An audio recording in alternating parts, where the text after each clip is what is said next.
कर्मचारियों की पुरानी पेंशन को लेकर बड़ी खबर है। मोदी सरकार को झटका, कर्मचारियों की जीत। पुरानी पेंशन को लेकर पश्चिम बंगाल का उदाहरण देकर कहा गया है कि वहां पुरानी पेंशन बंद नहीं हुई तो क्या वह प्रदेश कंगाल हो गया है, और जो राज्य सरकार पुरानी पेंशन बहाल कर रहे हैं तो क्या वो भी राज्य कंगाल हो जाएंगे। ओपीएस को लेकर बड़ी खबर है, इसे पूरा जरूर देखें। चलिए विस्तार से जान लेते हैं।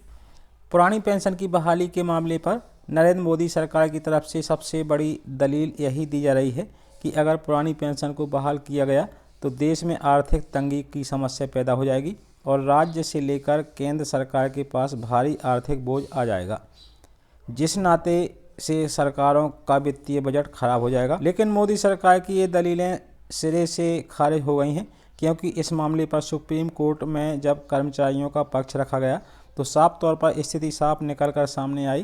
कि मोदी सरकार इसी बात का वादा कर रही थी कि अगर पुरानी पेंशन को बहाल कर दिया गया तो आर्थिक संकट पैदा होने से कोई नहीं रोक सकता है।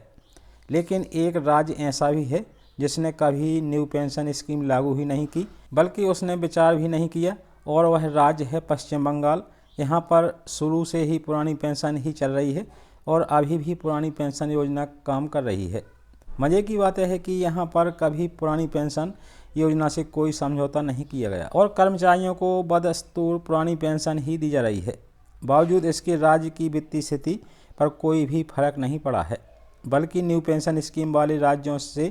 कहीं ज़्यादा स्थिति इसकी मजबूत है। और आपको बता दें कि पश्चिम बंगाल देश का एकमात्र ऐसा राज्य है जो अपने कर्मचारियों को बाकी राज्यों के अपेक्षाकृत ज़्यादा तनख्वाह भी देता है,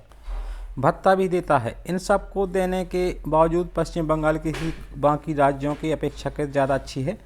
इस बात की दलील सुप्रीम कोर्ट में कर्मचारियों की तरफ से पेश हुई वकील ने साफ तौर पर सुप्रीम कोर्ट के सामने रखी है। सुप्रीम कोर्ट के सामने दलील में कर्मचारियों के पक्ष के वकील ने उस राज्य की वित्तीय लेन देन से संबंधित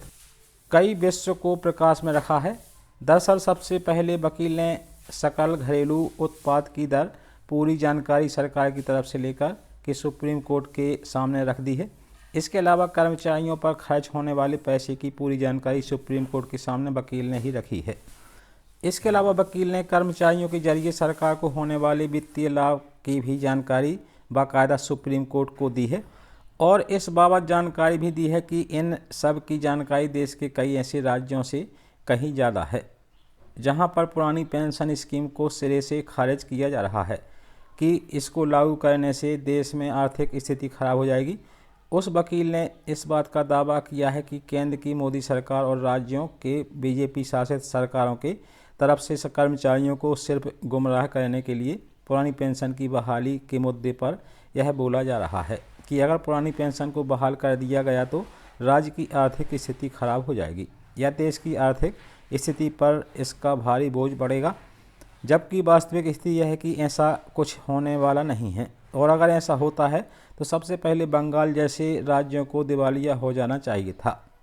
लेकिन वो राज्य नित्य प्रति अपने विकास कार्यों पर आगे बढ़ रहा है और कर्मचारियों को देश के कई राज्यों के अपेक्षा के ज़्यादा तनख्वाह भी मिलती है, महंगाई भी मिलती है, भत्ता भी मिलता है। सब कुछ देने के बावजूद राज्य के मुनाफे में लगातार इजाफा हो रहा है और बाकी राज्यों में इस बात का दावा किया जा रहा है कि अगर पुरानी पेंशन की बहाली की जाती है तो आर्थिक संकट की स्थिति पैदा हो जाएगी। हाँ, उन राज्यों को आर्थिक तौर पर थोड़ा बोझ ज़्यादा पड़ सकता है जिन राज्यों ने पहले न्यू पेंशन स्कीम के तहत अपना अनुबंध किया था,